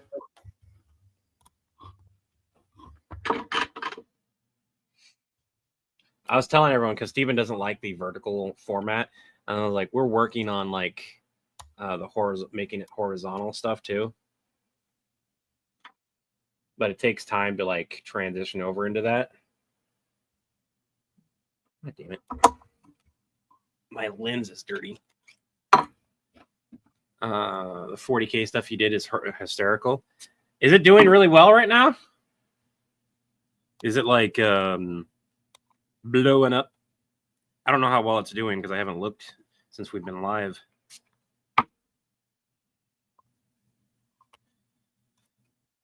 Give me a minute to, sub on Twitch. I'm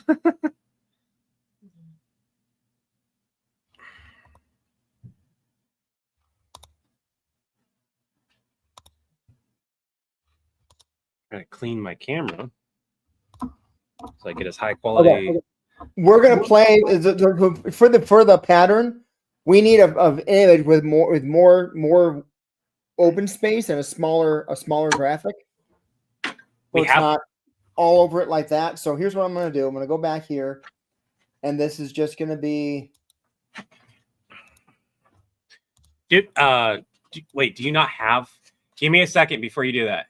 No. So the I one don't- Donald, hold on. The one Donald wants is just the logo, not the pattern right now. I'm messaging with him on Facebook. Oh, okay.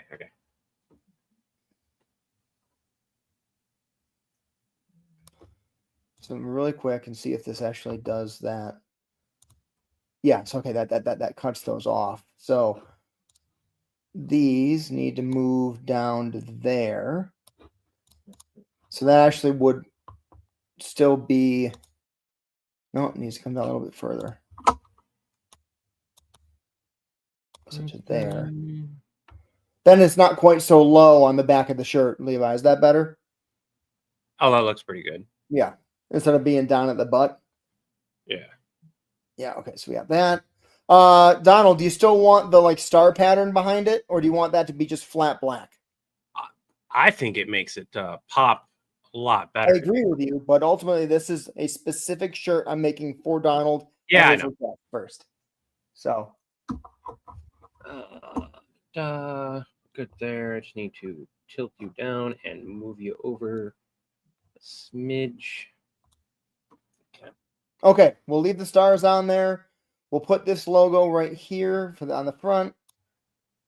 Make that a little bit bigger. Preview. Oh, that's too far over. Hold on.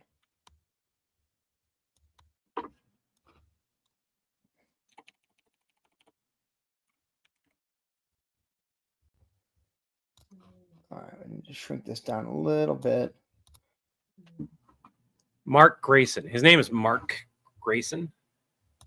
Invincible? Yeah. I don't know why that didn't click. All right, so Donald, I need a final approval. Here's the front. Here's the back. And then also you'll notice there's a little logo on the inside and the back label there. Is that cool?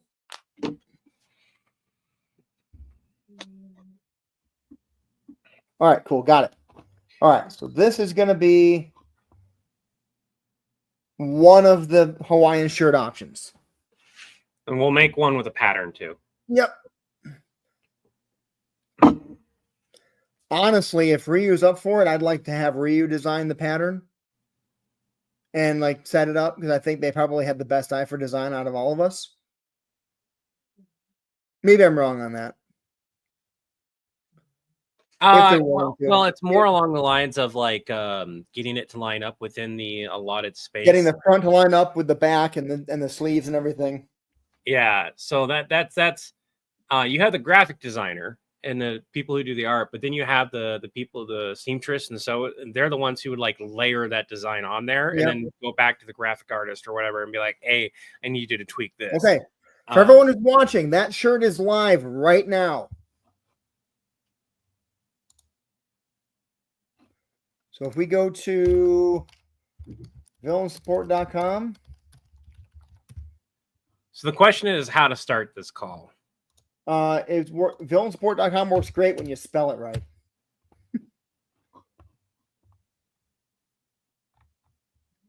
Let me do all products. Where is the Hawaiian shirt?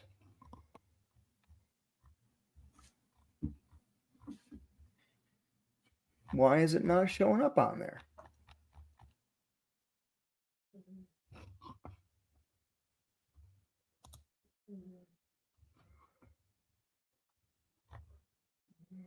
Give me a moment. I've got the idea running through my head to everyone waiting for me. Why is it not showing up on all products? Interesting.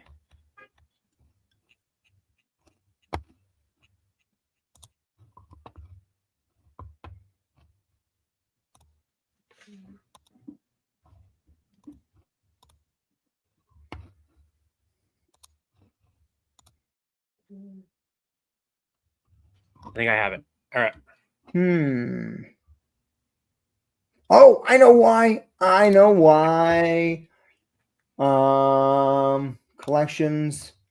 It's not in the all products collection. I need to add that. Look, Mark, you may think that you're invincible because you decided to name yourself that, but Townsville is not a place that you want to go to. It's why I was warning you against it. I don't care if you have an army of you. Honestly, I even doubt old you would be able to take on the Powerpuff Girls.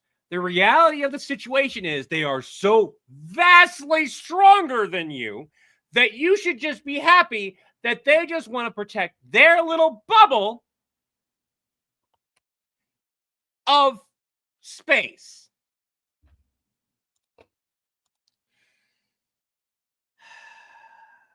I feel like when we tell you not to do something and the fact that you're already there about to cross. Okay, tell you what, you got multiple of you. Hand the phone over to somebody else and you go ahead and try to cross into the county line. I'll wait.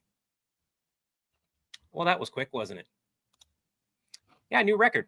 Next time, just warn them yourselves instead of trying to get me involved. You guys, how many is this? This is like what?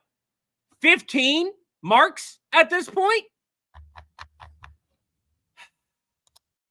No one listens, I swear.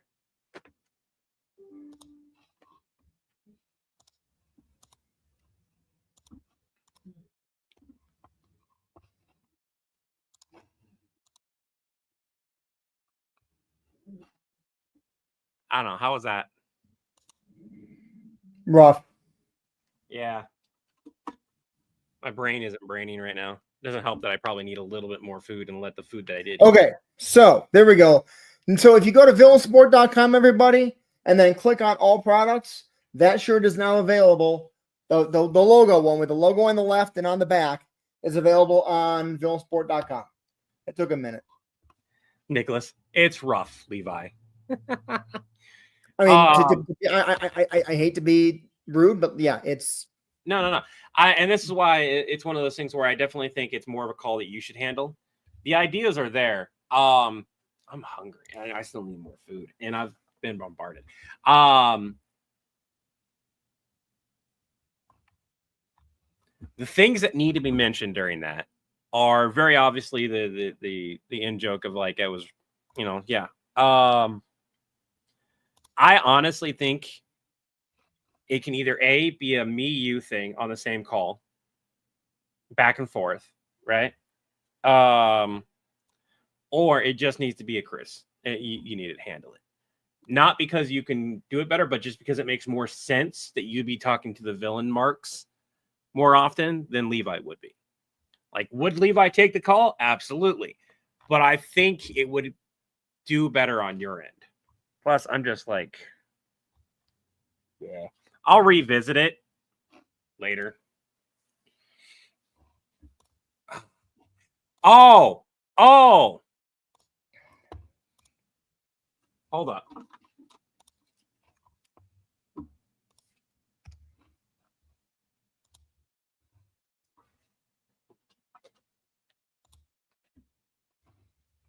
one second. Mark, you may have named yourself invincible, but you have been beaten to a bloody pulp before, and going to Townsville is not a good idea because I'm pretty sure you're going to become spare parts is what you're going to become. I don't care how many of you decide to go there. I don't care if it's 500-year-old Mark, super powered up because of Viltrumite blood age Saiyan plot stuff. You're not going to beat the Powerpuff Girls. You should just be happy they exist in their little bubble of Townsville, and they never decide to come out because let's spit facts here. You're gonna be spitting out your bubble gum because you're gonna get kicked in the face by bubble gum. That's a rough joke. I had the idea. There's a saying, and I can't think of it. It popped in my head, and I can't remember it. So this is why, even if you're gonna record it improvised, script it out so you can work on jokes, and then you have the jokes in your mind, and then you can do everything else. 1 second. Oh my gosh, there's always one of you. Yeah, go ahead and cross the line, Mark. If you feel like you can take on Townsville, by all means, go ahead and do it. But I've warned you a dozen times over that you're going to become spare parts. I mean, you should be happy that they exist in a little bubble called Townsville, and they don't decide that they want to go ahead and do world conquest of superheroing, because they would be the only ones necessary for several universes. I'm honestly not entirely sure even old you could handle them, Mark. Just because you named yourself invincible, the bloody mess that you always seem to find yourself in kind of negates the name. Fine. You and your army of Marks go ahead and try crossing the county line and see what happens.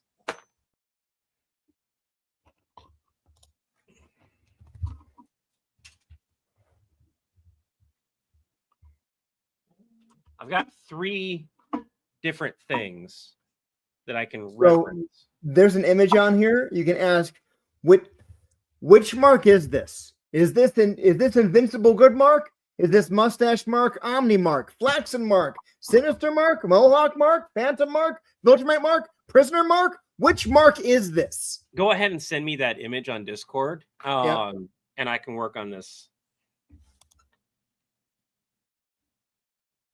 Oh, that's a good one.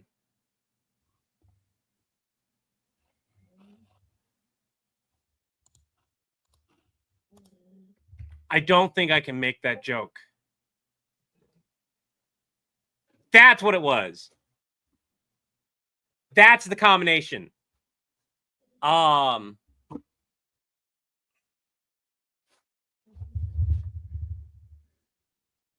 Townsville is the plate. Mark, I understand you went there to kick ass, and Mark, I understand you went to Townsville to kick ass and chew bubblegum, and you're all out of bubblegum, but the bubblegum that's there is going to chew you and spit you out. I love the line.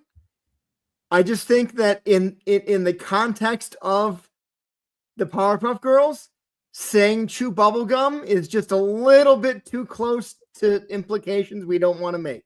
I know. I might work on it later to see if I can. Trevor, it's actually from Duke Nukem, the game originally. I'm here to kick ass and chew gum. A lot of gum. But even so, yeah. I agree with this. I think that ultimately it should end up being Mohawk Mark, because Mohawk Mark is extremely irresponsible and impulsive, and would be the one who'd be like, ooh, a little girl to beat up. I'm going to go kill it and then get his ass kicked. What's the Markiplier comment for? I think they're playing off the idea of different marks. But Markiplier is not an alternate Invincible. No. But you could argue I get a lot of people would understand the joke, but like you could argue that the guy who brings all the alternate marks into place, you could call him the Markiplier, but even so.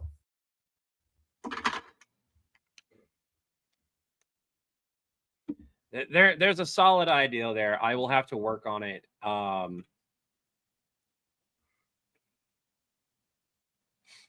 And then I've got another one here. There was a Superpowers TV show back when that got canceled, where they were actually talking to like Superman and not talking to dealing with the gadgets and stuff. I gotta look it up some more.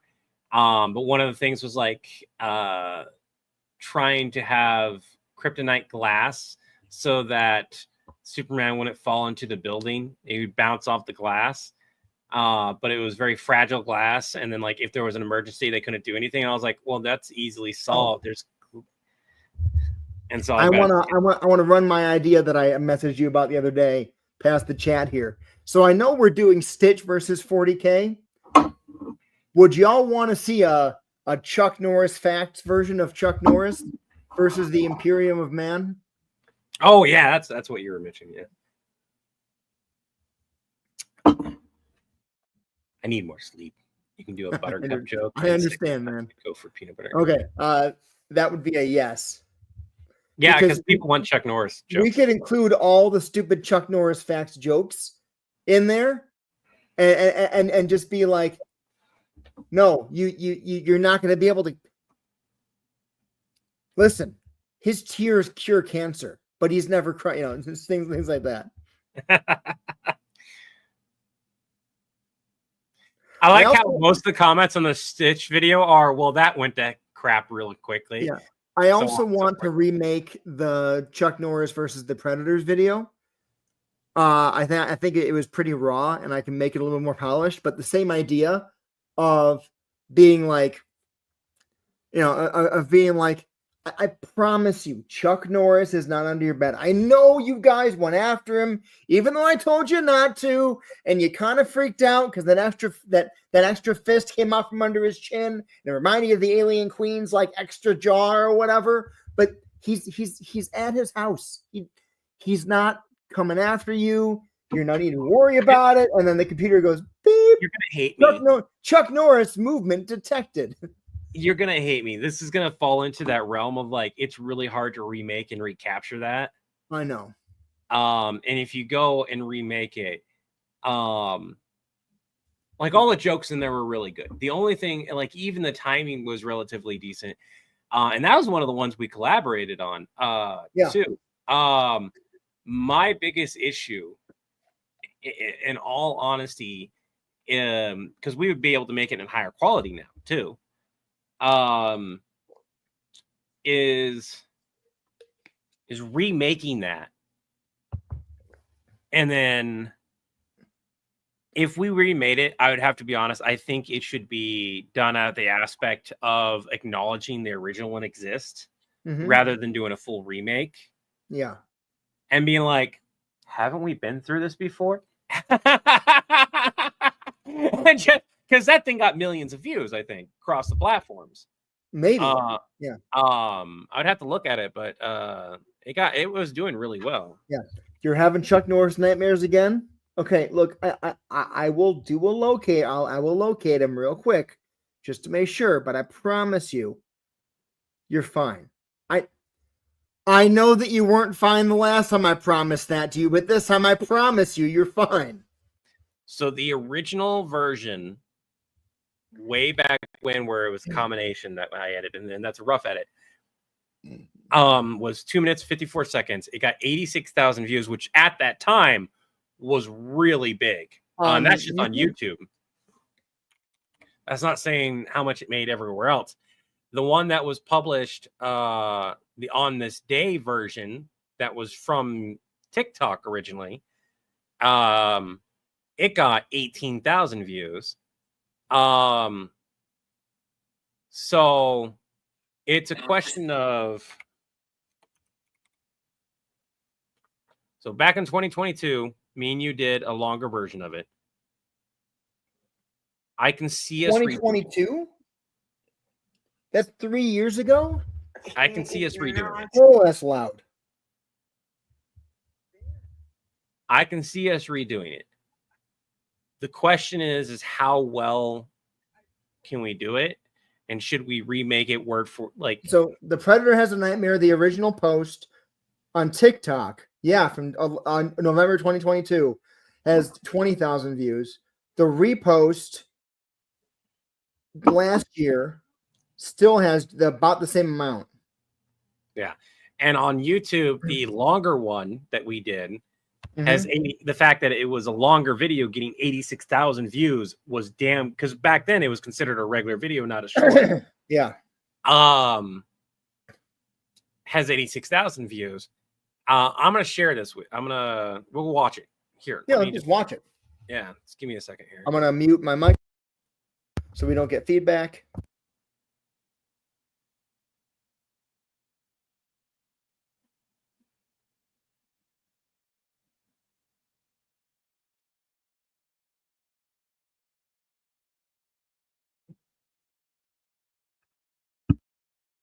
I promise you, okay?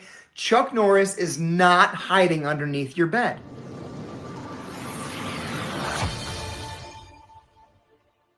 Did I record this horizontally? Well, what did I hear then? Okay, look, I know that you are traumatized from being the only survivor of the battle against him a couple weeks ago. Okay, but you need to settle down, buddy. Okay? I mean, I'm sure that you heard a noise, you looked under your bed, right? He's not there. You're sure? And maybe, your brain made out a shape that looked kind of like Chuck's face. And then your reticular activating system kicked into gear. A rectangular what? And I just can't get the image of that fist out of my head. I know that a lot of the trauma comes from the fact that, that third fist popped out of his chin and none of you expected that. And it reminded you. This is the video that we could do the clicking on instead of me doing the voice. Yeah. Let's continue. Yeah, I agree. And it would make much more sense. The alien queen, and now you've watched your friends get taken out both ways, right? But you're safe. I promise you, he's not there. You missed the little text joke I did there. I promise you, he's not there. Can you track him? I can track him. Yeah. Give me one. You've watched your friends get taken out both ways, right? But you're safe. I promise you, he's not there. Can you track him? I can track him. Yeah. Give me 1 second here. Chuck Norris location. System shows he's at his house in Texas. That's weird. Levi, you better pick up. This is Levi. Levi, it's John. Chuck Norris's tracking signal just went offline. His signal goes in and out constantly, John. I'm sure it's fine. Unfortunately, Levi, it's not fine, okay? Remember when the Yautja fought Chuck Norris a couple weeks ago and the one dude survived? Yeah, I remember. Okay, well, that guy's having a predator-sized panic attack right now, okay? He heard a noise, looked under the bed, thought he saw Chuck, and he's freaking out. Just tell him Chuck's not there. What are the chances that he's actually there or even heading there? Levi, I have worked with you for a number of years, and you know that I trust you implicitly, okay? But I have to give this guy an actual location. Can you please work your magic? Fine. I'll track him with the product delivery teleport system. Huh. Well, I'll be damned. John, his trajectory has him heading straight for the Yautja homeworld. And you're sure that trajectory is straight for the Yautja homeworld? No question. ETA is about 5 minutes. Or less. Crap, I gotta warn this guy. Okay, thank you. Are you still there? Yeah. Okay, Chuck must have sensed we were talking about him. He's heading straight for you. What? Do you still have the projector? Hey, listen. Do you still have the projector I gave you with episodes of Walker, Texas Ranger on it? Yeah. Get it. Set it up. Get it playing. Grab your family. Get the cowboy hat. Sit down. Look happy. How long till he gets here? You don't have time to ask questions. Do it. Forgot about the end of that. Where it's like, if he shows up and you're watching his show, he won't kill you. So there's a lot of good things, a lot of bad things about that, and looking at it back now. First of all, is like the quality overall for both of us could be much better. Like back 100%. then you were trying to be quiet, and my audio quality sucked. Video quality, because we were using back cameras, is really nice, mind you. My editing by far has gotten a lot better. And one thing that we debated about much earlier on in Villain Support was you used to do the transitions between cuts. because we were doing like the fade in, fade out. And to be honest, that drove me insane. And if it just cuts back and forth without those, I think it'd be better also. Yeah. The transitions between time passing made sense. The reason why that one happened was because like we didn't have you weren't able to re-record it. You went on a business trip. You weren't able to re-record to shorten it down. And so for everyone here, that like if in this happens, whether I'm busy or Chris busy, and one of us is editing the other person's video, and they're like, "We need you to re-record a part," and I was like, "I can't. Just do what you can. Just do what you can do." That's honestly what happens a lot. Yeah. And you know the reality is that when we get the ability to both be full-time content creators, that would be fixed by the fact that that's, you know, bam, we can do this. I think it can be better. I think it needs to be a deja vu moment. I think we have to do the nod to it where it is like, God damn, I feel like I've had this conversation before. I think we should do 2 of them. I want to do a full remake because I think we can just make it better, but I also want to do the deja vu of it. So then I would say take that one and write it out word for word script wise.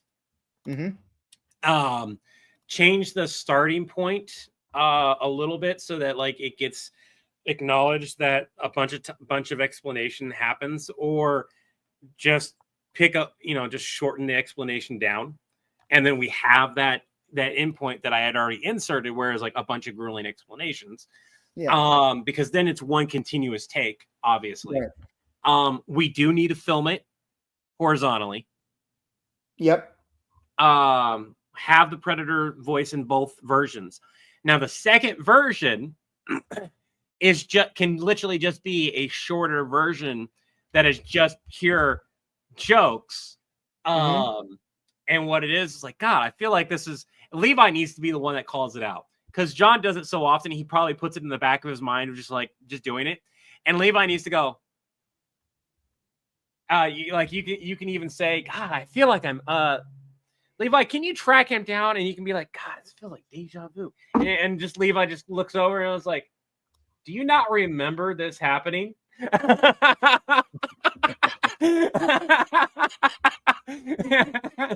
It's already too late for them. Yeah.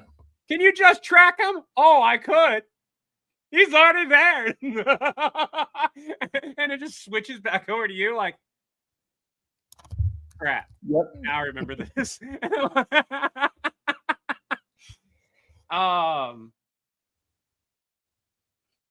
Gravity was saying you were welcome. All right, we've been live for a while. Like between TikTok and this, you need to eat. I need to feed the dogs. I want to take a shower, and just kind of relax. But I'll get this scripted, and we'll get these put out here over the course of the next, week or 2. We have to have a quick talk about the Toth video right when we get done too. Okay. I wanna decide on that one before we call it a day personally. But good. Not on live. We'll call live. So I want to thank you all for joining us. Remember to have an Acme Day. Have an Acme Day as a product of Villain. Have an Acme Day will be retroactively built to your account. Have an Acme Day. Till the winds blow your sails my way again. Have a great day. Our way again. Have an Acme Day. Levi's nicer than I am. Still. Not everybody. Night.